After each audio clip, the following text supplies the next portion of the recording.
And we're good. Welcome, everyone. I'm so excited to see you all here and for those watching online, too. It's been a really great discussion so far today. We're here at UVU to discuss the Sustainable Development Goals.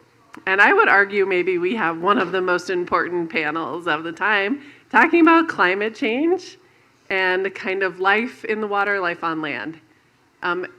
So I'm going to introduce myself really quick, and then we'll have our panelists introduce each other, themselves. And then I have a few questions to get us started, but we would really love this to be an interactive session. So feel free to be brainstorming questions, and then we'll have a conversation together about really this pressing issue of climate change and sustainable development.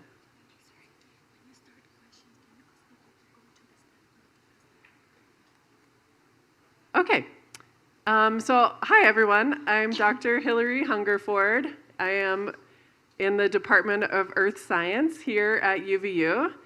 I have a PhD in geography, so I kind of live at this intersection between natural and social sciences. You have to kind of understand both natural systems and social systems when you're thinking about climate change and solutions to environmental issues. I work a lot on sustainability here in Utah County and also in West Africa on water and infrastructure issues. I'm so excited to see you all. I see a few students in the crowd, maybe online too, so shout out to students. This is an important conversation. So I'm going to turn it over to my panelists to introduce themselves, and then we'll have some questions. Well, good morning. Is it working? Good morning. I'm Lara.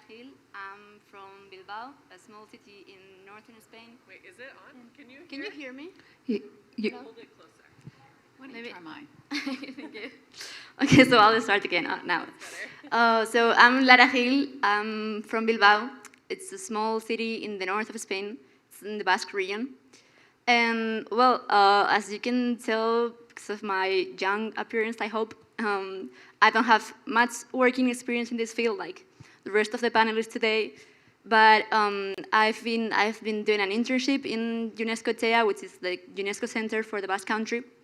And I worked monitoring the localization of SDGs for the Basque Country, for the Biscay region in specific.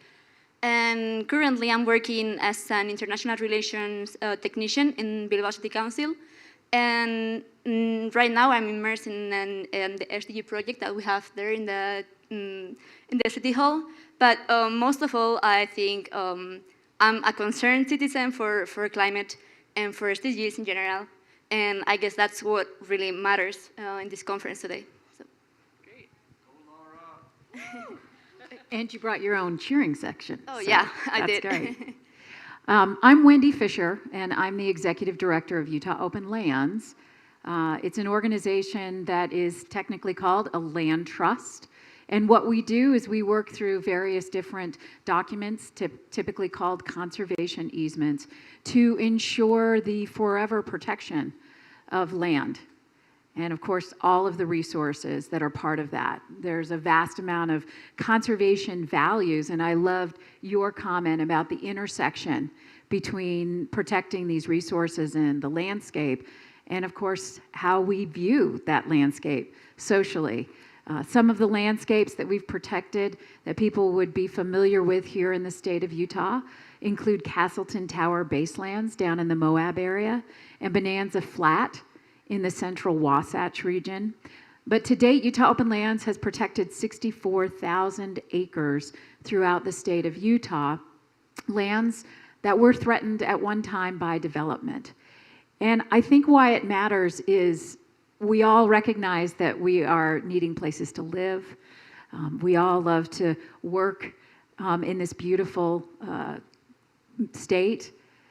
But we need to look at what the balance is in terms of protecting these resources. And in many ways, protecting open space, protecting these lands is kind of a final frontier, especially here in Utah, when you look at the fact that at least 2 of our counties in the state are among the top fastest growing counties in the nation. Great, thank you both so much, and nice to meet you. I'm just going to start asking a few questions, and then we'll hand it over to you. But I would just like to know what motivates you in your work on climate change and sustainability, and how you got interested. Like, what made you care about this stuff?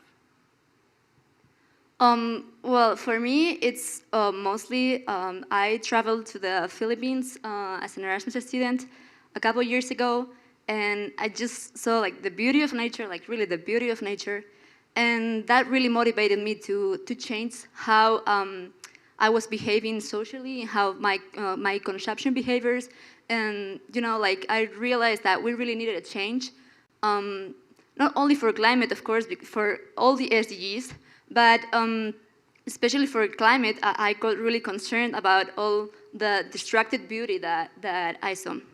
And now, as I said, I'm working in Bilbao City Council, and we have many delegations from other countries that come to Bilbao to hear about the transformation story of Bilbao. And so Bilbao used to be a very industrial city, so our economic was based on heavy industries. And so we had a very polluted air, the sky was gray all the time, and the Nervión estuary, which is the estuary we have in Bilbao, was just brown because it was where all the industries threw all their garbage. So with the crisis in the 80s, of the industrial crisis, the industries weren't sustainable anymore. They couldn't be sustained. So Bilbao just had to reinvent or die, basically. So we got to that tipping point where we just needed a change. And of course, the governors in Bilbao decided to reinvent. So what they did was to move from an industry-based economy to a service-based economy. And in that change, they believed that the Nervión estuary was a key point to tackle. So they invested 800,000 million euros in cleaning the river. And so they didn't just take the factories out of the city. They invested in cleaning the river, and they built green areas around it. And now, after the years, we have a beautiful city, and the nature has done the work on its own. And now we have life again in the estuary. We have fish. We can swim if we want. Of course, nobody does because it's very cold, but we could if we wanted. And you can just walk around the river and breathe clean air. And the point is that that didn't bring only nature benefits for our city. It also did bring economic benefits. Because now there's so many activities going on around the river. It's like a key point in our economy. So we have people kayaking every day. We have tourist boats along the river. We even had the European Triathlon a couple of weeks ago, and it has created so many commerce and so many services around it that it's now a really important part of our city. So that transformation kind of reminds me to our planet today, because I feel we're in that tipping point where we cannot sustain any longer the economic model we had. So we have to either reinvent or die. And the good news is that I feel we're in the way to reinventing. Actually, SDGs are a key that we are, they are like a hint that we are in that direction. So I really feel it's important to work in that direction, because if we believe in the power of nature, actually, and we clean our planet, it will just work on its own. And it will not be only better for our scenery and for our health, but it will also be economically better. We will have better economy, which is sustained, and we can be sustained in the long term.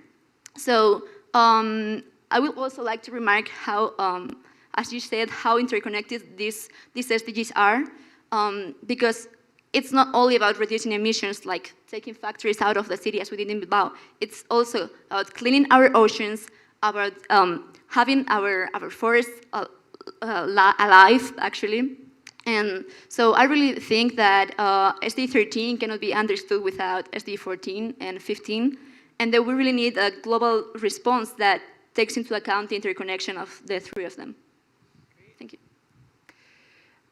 That reminds me so much of just one of the things that I've seen in my 32-year career in protecting open space, and that is the word resilience. And so my origin story, if you will, I actually grew up in Utah County, and I used to ride my horse through the orchards of the valley. My horse outlived all of the orchards that we used to ride through. And when I see that, it makes me wonder, what is the next generation going to have for really their resilience? We talk about having, climate resilience and everything that you talked about in terms of making sure that we're not just protecting these places, but we are making them better. We are restoring them. That's really where we're at in this tipping point. But for me, the loss of that landscape, the loss of what provided resilience for me as a young individual, seeing that lost, seeing that replaced by strip malls and cookie cutter subdivisions, asphalt, concrete, you can't bring an orchard back from that. And in Utah County, the orchards actually have their own special microclimate. So when you start talking about reducing your carbon footprint and you think about where we're getting our food from, we no longer are getting it from local sources here. You can't just reestablish an orchard anywhere in Utah. And when you think about that from a global perspective, you realize that there's so much that we don't understand about the ecosystems. And it's so critical to at least start from a perspective of protecting these places to begin with, so that then we can learn what adds to the resiliency of these areas. I too am optimistic. I believe that even though it makes me sad to see these places gone, the stories of community coming together to protect a specific landscape like Castleton Tower, which garnered over 250 outdoor industry companies, engaged in the economic value of protecting one of the 50 classic climbs in North America. That gives me hope. When I look at something like Bonanza Flat that was slated for 260 mega homes, an 18-hole golf course, which would have used a ton of water, and all of the commercial development that would have happened on that 1,500 acres.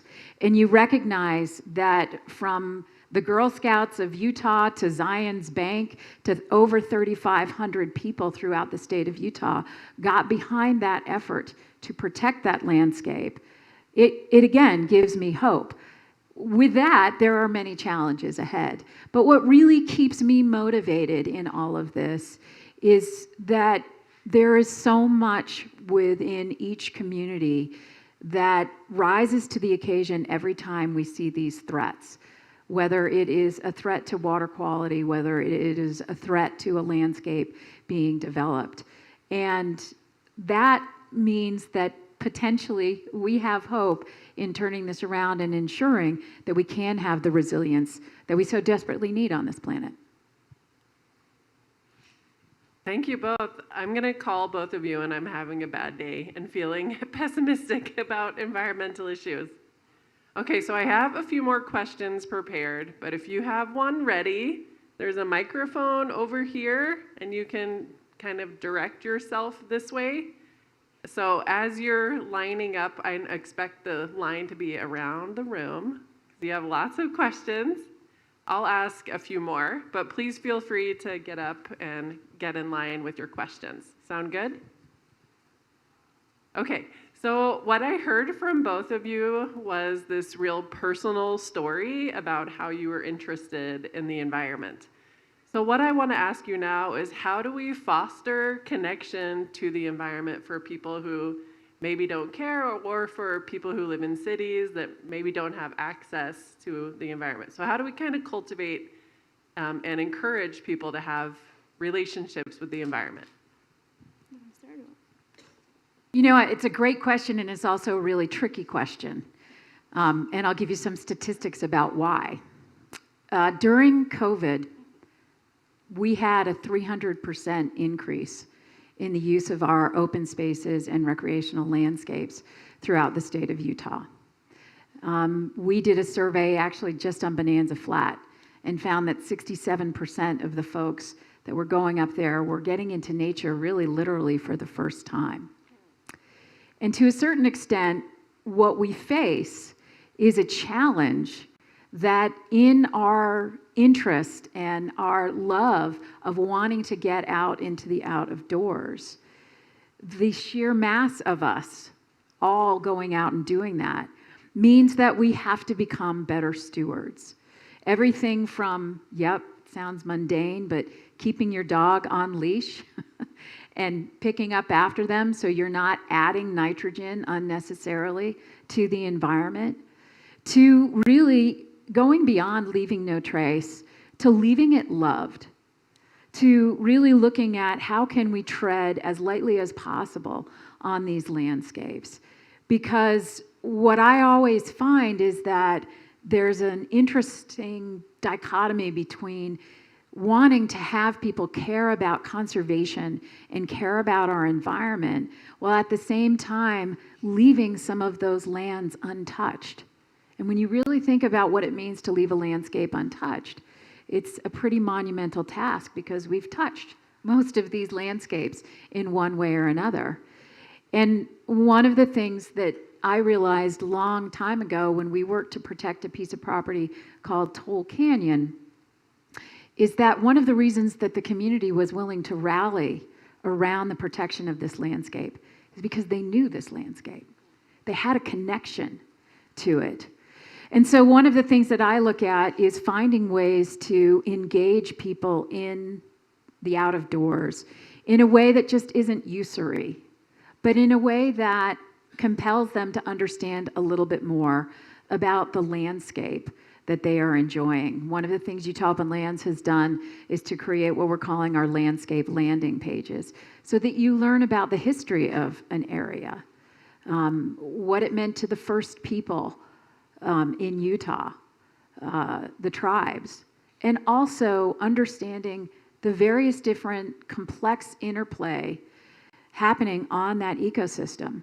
Understanding that in some instances our aspen forests are in decline, and what happens if they succeed to conifer forests because of wildfires and all of those things that we're concerned about. What is that going to mean for the resiliency of that landscape? Because to a certain extent, we've prevented natural processes from being able to happen.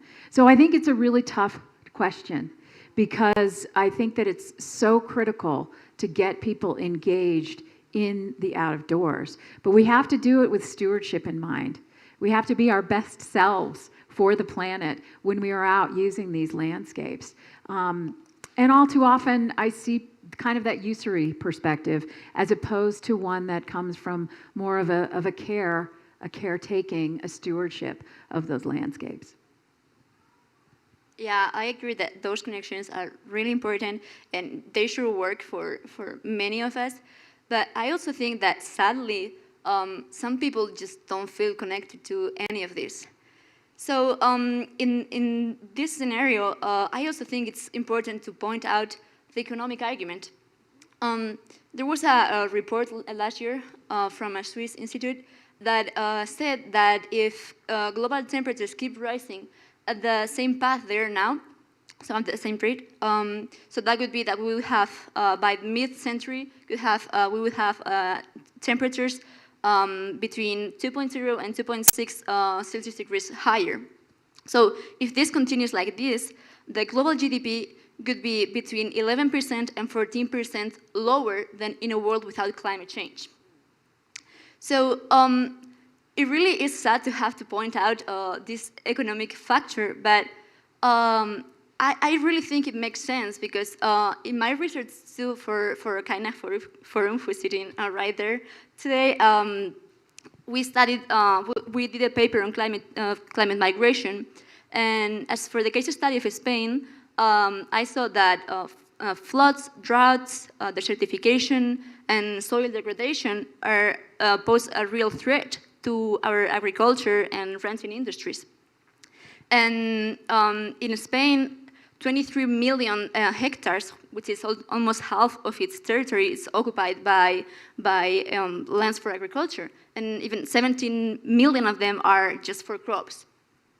So in terms of GDP, it doesn't even reach 3% of the Spanish GDP, but it is the largest share among European countries, and it gives a job to over 750,000 people in Spain. And if we take all the activities related to agriculture together, so not just agriculture itself, but all the things that relate to it, it occupies around 10% of our GDP and 14% of our labor. So just imagine how many people could be affected also economically by this situation. So I really like a quote by David Attenborough, I guess. I don't really know how to pronounce that, but maybe some of you know him because he's pretty active in raising awareness about climate change. And he says that we live in a world of human for human. And that is actually true. Some people just care about human, and what they care most is about its economy. So if they need these economic arguments, let's give them these economic arguments, because we hear and we see all the time how polar bears are dying in the Arctic, how turtles are getting stuck in plastics while they're just swimming in the ocean, and they just don't care. They don't care about animals, they don't care about land, they don't care about the ocean, and some people don't even care about other humans. It's true, sad, but it's true. So I really think we need to make more visible these economic arguments so we can get all these people that are not concerned for nature, just concerned for themselves and take action for themselves. And I just want to add to that, I think that economic argument is so key. And you can look at it as you're suggesting from a global perspective. And here in the state of Utah, the top 2 reasons that people move to the state of Utah, so bringing in that economic argument, is its scenic beauty and its recreational opportunity. And that has been that way for my entire career. And when you look at the fact that Utah's economy during the pandemic, when every other economy, most economies in the United States suffered, Utah's economy actually grew by 3%. And it was largely, if not entirely, attributable to the fact that when you came to Utah, and when you visited Utah, you could do so in a safer way because you could be outside. And so that economic argument, I think, is so key. It is amazing to me how sometimes we don't seem to have that compassion for other people or for the environment or, an enlarged sense of community. But the reality is that climate change is going to have a huge, it already is having a huge impact on our economy, and there are economic arguments to be made all day long about the importance of protecting these landscapes and our waters. Great, thank you both so much. I'm so happy we have a question, please. I hope the mic is on. We'll see. Hello, is it on? Yeah. Okay, cool. Hi, my name is Mohan Sudvatula. I run a healthcare company just out of Salt Lake City, so I'm local here. Environmentalism is a huge component of my company's background and my personal beliefs, and I can't help but be caught on a greater argument, a greater economic argument that I wanted to get your perspective on. So when you're looking at environmentalism and climate action on a global perspective, truth be told, a lot of what we see, a lot of irreversible damage that we have created as a community, as a population, has come as the result of massive industrial movements and countries trying to industrialize to alleviate themselves out of poverty. So when you're looking at cheap resources like lumber, concrete, oil, things that are subsidized that otherwise would go bankrupt and keep consumer prices low for all of us to enjoy, what's the solution to a sequestered carbon budget, if that often comes at the expense of the lower class, and divestment affects those that are trying to build their communities and populations just on the grounds of survival, like affordable housing and things like that. Where's the reconciliation in trying to balance out environmental concerns while at the same time respecting the dignity of those that are trying to just get by? I'm so glad you asked that question because I was going to ask a similar one, saying at what cost, like, does environmental concerns trump or like overtake really people trying to survive, and like where's the intersection of environmental justice and economic justice, kind of? Do you all have thoughts on his question? Well, I have a slightly different perspective on it that I think has bothered me for a long time. And that is that, you know, we talk about development and we talk about some of these resource use issues, extraction, as if somehow this is a free market. And it's not. We are subsidizing development in every single community throughout Utah. In fact, statistics from all sorts of universities and economists demonstrate that for every dollar in residential tax revenue, it actually costs a community between $1.19 and $1.65. The profits that are being made are coming basically at a cost to the community because development is not paying its own way. And we've continually had a response, a negative response, when communities say, hey, can we have the ability to charge impact fees so that we can protect the environment? We can protect open spaces. We can protect our watersheds. Many people don't realize that in 2018, the legislature had a slate of bills aimed at taking away our 26,000 acre watershed, the Wasatch Range, and the ability for Salt Lake City to be able to protect that watershed. What a mistake. And so for me, that's part of the answer, is for us to start talking about the fact that this is not about a free market. The economics really don't pan out. We are subsidizing this on a regular basis. And so that's kind of one of the perspectives that I've had, you know, from the land element. Yeah, I was thinking about a story also by David Attenborough, who told about how there's this island in Palau in the Pacific Ocean where they were based on fishing. So as they were based on fishing, they started to overfish. And they're not a rich island or anything like that. They just they just fished, and pretty much all. That's all. So when they started to realize that the coral reefs were starting to die and that fish were starting to die, so they had much less fishes to fish and therefore less economic gains.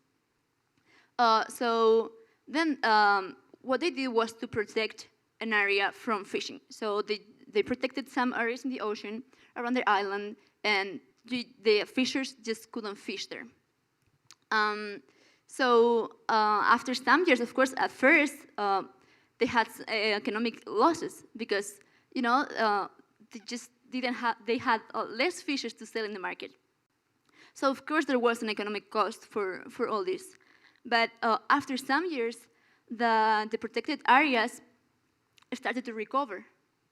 So they started to have more fish in these recovered areas. And therefore, they started to spill over to the non-protected areas. So now they have gained again all those economic losses that they had. Of course, there's a period where you have to invest, you have to believe in nature, you have to pay to clean it, you have to pay what you have done to pay to recover what you have done wrong, because we have done wrong. So we will have to pay for that, of course. But the point is that we need a long-term view. So it's not about just cleaning our planet and having the benefits right now. We will see the benefits I'm not saying like in the long future, but probably in the very close future. But we really need to let nature act on its own, as I said with the case of Spain, of Bilbao, sorry. So, yeah, that's what I think, if that's any helpful for you. And I think we need to make the tough decisions now. As you all probably know, right now there's a case going to the Supreme Court that would undermine the Clean Water Act, an act that, was fundamental to the protection of wetlands, which provide tremendous carbon sequestration. It would attack clean water, literally. It attacks our streams.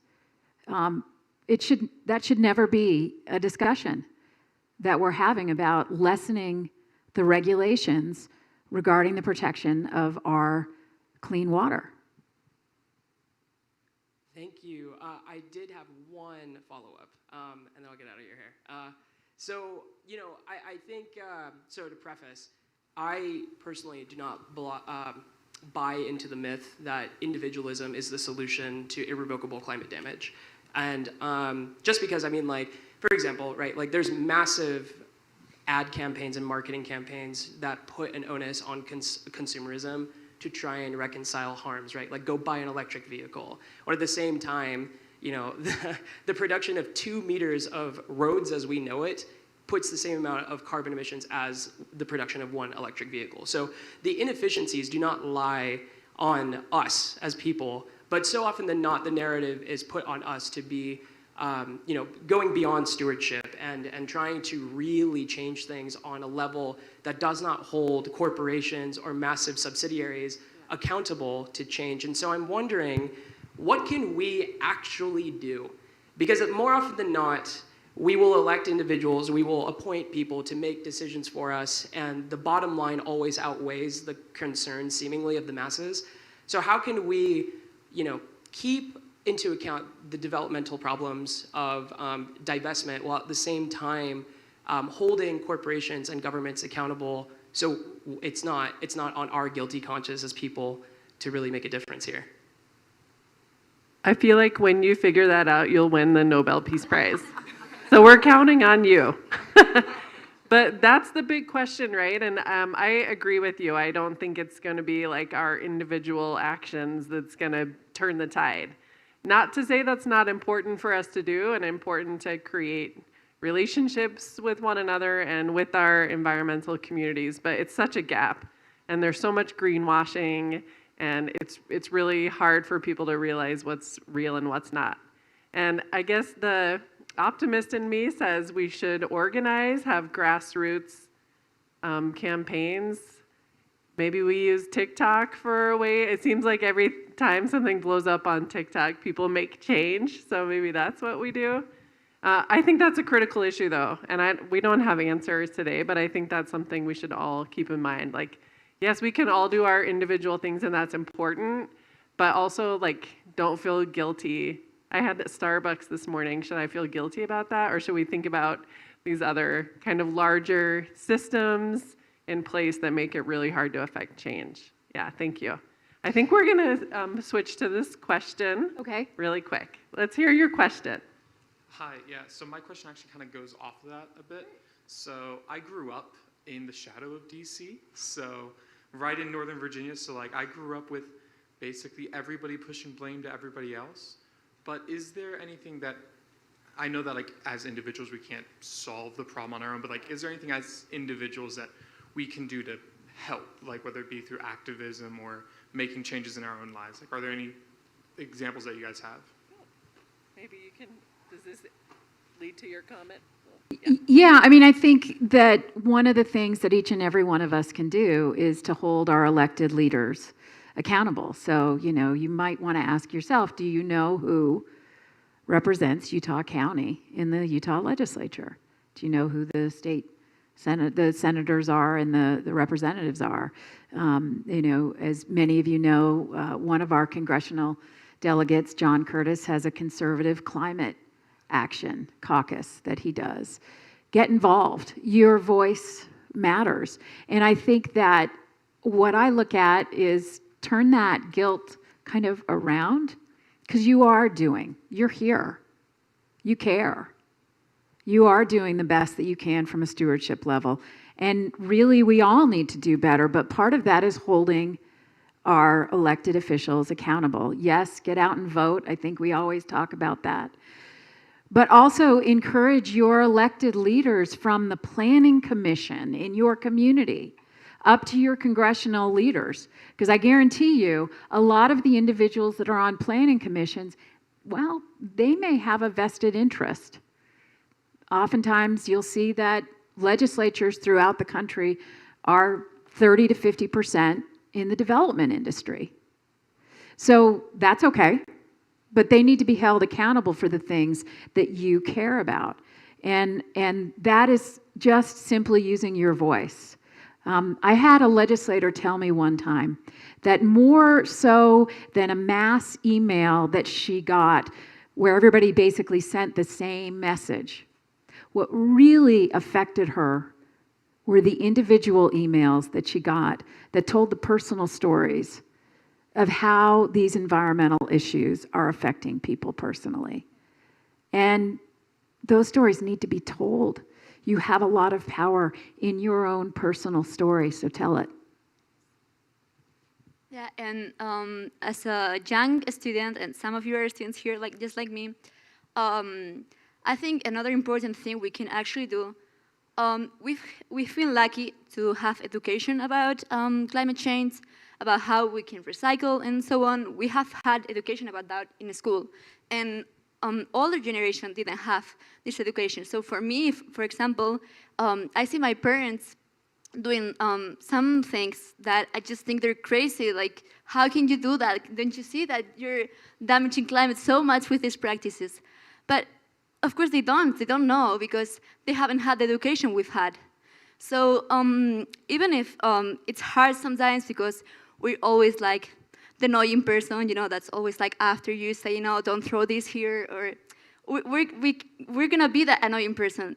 But we have to be, because that's how we're gonna get other people to learn what they need to do. I mean, we don't have the answer either, but we know how to do better. And as long as we know that, and we tell other people that don't know how they can act, we will something better for them too and for our planet. So it's just a small thing, but it really is our duty to also give all this knowledge to the people that didn't have the opportunity to have it. Great, thank you so much. Thanks for the question, really good. Okay, next question. Good morning, I'm Sam Phillips. I live here in Salt Lake. And I'd like to preface this question by saying, we've talked about a lot of great solutions to kind of healing our environment and winding back some of the damage we've done. But all those solutions take time. And so in that interim, and as our climate continues to change, kind of at what point do we make the decision in terms of kind of changing our environment, like with the Central Arizona project as an example, piping tons of water to give Phoenix clean drinking water, and projects like that. So at what point do we say, yes, like that's okay, we kind of need to do this, versus kind of cutting your losses and saying, hey, this place that used to be habitable is no longer habitable. So kind of how do we make that really tough decision if it comes to that? I think that's a tough question, and part of that is laden with what's real and what's not real. So I look at some of the things that we are seeing in Utah with respect to drought, and the fact that there's a project right now called the Lake Powell Pipeline. And that's to, provide water that's desperately needed. So it just so happens that Utah is the highest water user in the nation. And there are some fundamental things that we can do at a policy level to actually encourage conservation. So the reason that I bring that up is that I think sometimes it's easy to go to that place of, oh my gosh, there's no other solution. But I would challenge us to question whether the solution that is being provided to us potentially has ulterior motives, or whether it's a real solution. Because yes, if we make these decisions now, it is going to be the long-term perspective. But what I've seen is that there is no landscape that we've protected that hasn't resulted in a tremendous ecosystem benefit and benefit to the community. And we saw that hugely during the pandemic. But I mean, that's 32 years in the making for some of these properties. And so that's one of the challenges that I think are there. Definitely, there's going to be a point where we are going to have to cut losses because there is nothing that we can do maybe to make it sustainable. But some of the solutions that are being proposed, I don't know that they are without ulterior motives. Yeah, I do believe that we're actually, as I said, in that tipping point where we can still do something. So I'm not an expert on lands or anything like that, but I really feel like we're on time still. We don't have completely dead lands yet. So I feel the answer for that is research. A lot of research on this can help us know, because I really feel there's an absence of research on these topics, on lands and on oceans, and how they're related to climate in general, and the relation with SDGs. We have an absence of research on that. And if we had more research, we knew more about how our lands function, how our oceans function, or we would know if we're really in that point where investing on them, it's pointless because we won't have any benefit from them. But as a non-expert, I really think we really are in a point where we can still invest and make it better. Great. I'll add briefly, too, that this is such a good question for Utah County as we look at Utah Lake. And I work on Utah Lake a lot. And how, and there is a lot of progress on Utah Lake in terms of cleaning the lake, rehabilitating ecosystems, but it's a long road. And to see those changes, they're incremental every year. And so, yeah, it's hard to have patience sometimes, not just as individuals, but in terms of policy making and development. It's hard to say, okay, we're gonna take the long road, and we have faith that it's gonna get better because we know the science, we know the research, and things are moving. Yeah, this is a really tough question. Thank you. And just one follow-up question. Sure. Lara, I completely agree with you that there is an absence of research, or at least not as much as we should have. But how do you balance kind of this idea that now is the time to act, now is the time to really implement some really radical solutions to a lot of these problems we're facing, versus not having as much research as we would like or even need in some situations? Well, I think that goes back to the policy level probably, because research also depends on how the funds that we get to research about this. So I know it's hard, like it's a hard question too, but I think it really goes back to policy, to noting who we vote and what we vote for, what we really prioritize, and if the people that we're voting for prioritize that we have more research in this, and that we invest more money in knowing if our lands are gonna be great or not gonna be great, and all these SDG matters, you know, like I think it really goes back to that. And I just would add to that, from a policy perspective, we do know some things. And to see what's going on with the Clean Water Act, which even with the strength of that from a regulatory perspective, we're constantly converting wetlands on a regular basis. I don't need more research to know that that law, that policy should not be weakened. So again, that's part of what, let's at least protect and defend the things that we do know. Well, again, we're looking at additional research as well. Hey, thank you. We have another question. Great. Yes. Hi there. My name is Matt. I'm a student here at UVU. My question is in regards to climate action and energy usage and production. And it's apparent that we're trying to steer away from the usage of coal to reduce CO2 emission. My question is, what importance is nuclear energy going to have in the coming decades? Is this is this a long-term solution, or is that something that could turn into being as toxic as the use of coal has been? Oh, that's such a good question. We had a nuclear conference last week, actually, at UVU, where we talked a little bit about this. I have a few thoughts, and then panelists, if you do too. I'm a fan of nuclear energy. Maybe that makes me a bad environmentalist. I am as well, by the way. I actually am a fan of it. Yeah. And we see actually a lot of European countries use nuclear energy a lot more than we do in the US.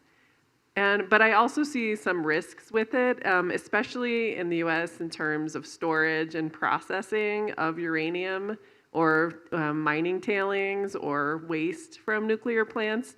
That's been a real environmental justice issue where most of the time it's indigenous communities that are faced with consequences of these, and not just in the US, but that's played out across the world. So that's something to keep in mind, I think. If we end up going down more nuclear energy, when things go wrong, they go really wrong, but that doesn't happen very often. That's my 2 cents. Let's hear from the panelists. I think that, any of these energy sources that we're looking at, right? Even when you're looking at solar technology, there are issues. What I would caution with respect to nuclear energy and really any of these sources is really understanding whether or not it's right for that particular place. For example, there was a nuclear power plant proposed to be in basically kind of the Price area in Utah that would have relied on the Green River to provide all of the cooling. And it always was a little bit fantastical to me that was even being proposed. And what I think becomes a concern is you can't just say, well, I'm for nuclear energy or I'm for solar technology. You really have to look at what are the realities of doing this wisely. How can we not make the same mistakes we made with coal by just saying, well, this is going to be the solution. So from my perspective, it is an in-depth understanding of what the impacts are going to be. I think that putting a nuclear power plant on the Green River, looking at drought and all of the other things that we're facing in Utah, would have been one of those catastrophic moments at some point in our history. I really have nothing to add to this because I have no idea about energy, so I don't think I'm gonna have anything smart to say. Oh, you're good. Yeah, I appreciate this kind of thinking of place, like centering place and making decisions based on that. That resonates with me as a geographer for sure. Anyone else have some bravery and burning question they'd like to submit? That's okay. If not, I have some others. I wanted to ask you both, how can we at UVU position ourselves and help prepare our students for these grand challenges that are coming our way? I think awareness is the key. As I said, we've been lucky enough to have education, and I think keeping to educate us about this, and just making students aware of how their practices damage climate change. So even for those students that don't want to hear about it, like it's not just like for students in your class that need to have knowledge about this. It's all of us. It's all of us the ones that need to hear about this and to read about this while we're walking in the aisle. So I really think awareness is the key because in my case, it was awareness what made me act. And I think that that could apply to every individual and every student in the world. So yeah, I think that's one of the things that we could work on. I think that what I would love to see more universities do is to understand that there is an intersection from multiple disciplines when you're starting to look at how we're going to solve these issues. I feel like your master's in business administration should be looking at those issues that we just talked about how can you be a real green industry? How can you not greenwash? I like to look at really saving the planet, dealing with all of the issues with climate change and really trying to create resiliency as almost like a three-pronged approach. You need policy, you need planning, and you need implementation. And unfortunately, I have to say that a lot of my experience has been either you get the wrong policy, or even when you do have policy, and even when you've done the planning, you fail to implement. And if you fail to implement, then you didn't get it right to begin with. And implementation, I think, is going to be one of the hardest challenges because it's going to take the money. It's going to take really the passion and the care and the concern that you can muster to make sure that this happens. But when I think about something like Utah Lake, I think about some of the efforts that we've done to protect the Jordan River. The great planning, great policy, and yet there was 250 acres along the Jordan River that was seen as a gold standard for protection that was actually owned by the state. Then in 2009, the legislature agreed to a bill to swap that land out for development. We stood up to that. 7 tribes in Utah stood up to that. And now that 250 acres with a 3,000-year-old archaeological site is protected today along the banks of the Jordan River. So even though we had the policy and even though we had the planning, we hadn't quite done the implementation. And what I look at from a university perspective is I hope all of the students are prepared for the fact that this is tough. And it's going to involve collaboration with people you might not think you're going to collaborate with. And hopefully if we can have that interdisciplinary understanding, we can turn the tides and we can have an effect on this issue that we're facing, that faces the entire planet. I would also like to add to that, that regarding implementation, related actually, I think universities also have to be a model for us. So it makes no sense to raise awareness, as I said, about climate change and all these actions that we can take if the university itself doesn't take them. So if I go for lunch and I just have like plastic dishes that just use them and throw them away, how am I gonna be aware that I need to change if the university doesn't do it? You know, if the one that makes me tells me that I have to change my behavior doesn't actually do it. And of course, we're again with economic costs. Maybe it's more expensive for university to have real dishes and then have somebody wash them and put them back for all the students. But we really need to make that investment if we want to have students do the same as we do. Yeah, I totally agree. Okay, I have one last question. So I want to ask the panel how they remain optimistic. I know in my classes we talk a lot about climate change and sustainability, and a lot of it's like super bummer stuff. A lot of times students leave my class totally bummed out, like learning about systems and structures in place and having this like just huge challenge in front of us. We read about climate anxiety, that's a real thing that a lot of people experience. And so when you're in this field and doing the work, it can be kind of hard to take care of yourself or just keep this hope and optimism alive. So I would like to hear from you all strategies. I can share one thing I do. So I'm really into heirloom tomatoes. I have a small obsession. So I start tomatoes in my house every February, March, and then plant them outside, watch them grow, harvest, anything. But this act of just kind of trusting nature to do what it does, I mean, one little seed, I just give it some water and soil, and it does its own thing. It has its own way of coming into the world without me. And that kind of reminds me that we're in a more than human world, and we don't have control over everything. But there's other forces acting, and we all really want life. This little seed wants life.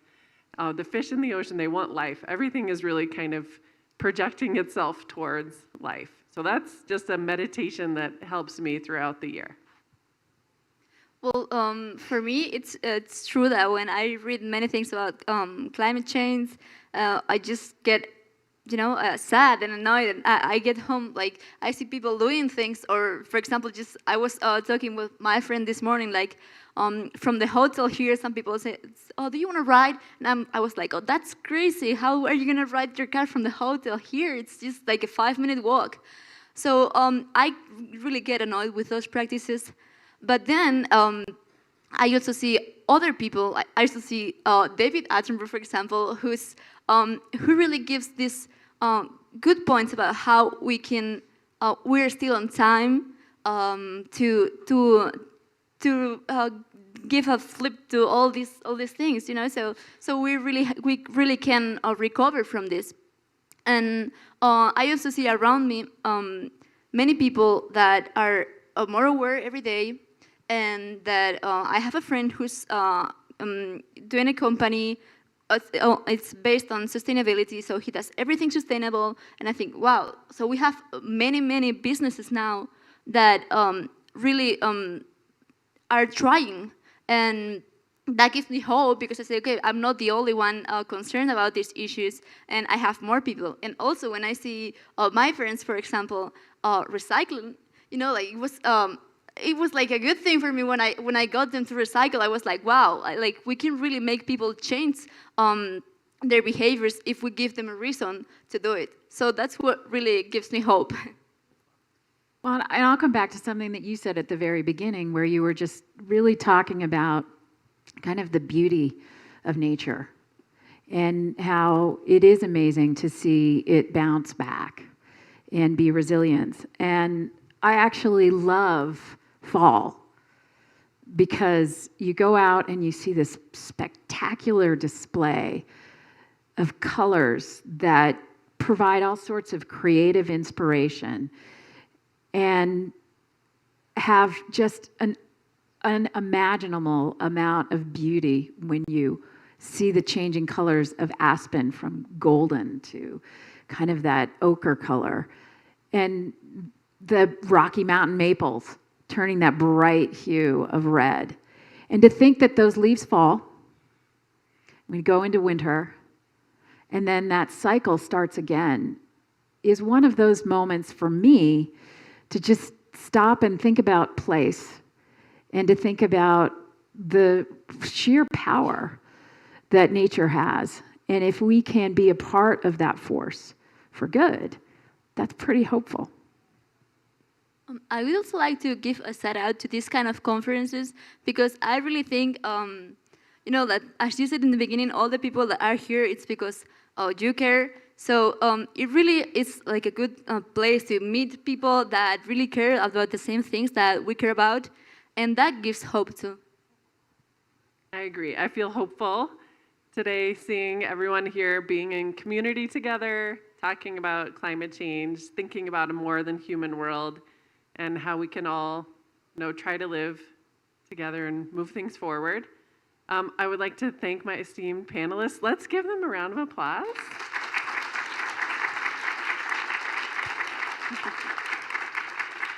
So we're here in between the next session and this, so we would welcome any chats up on the stage.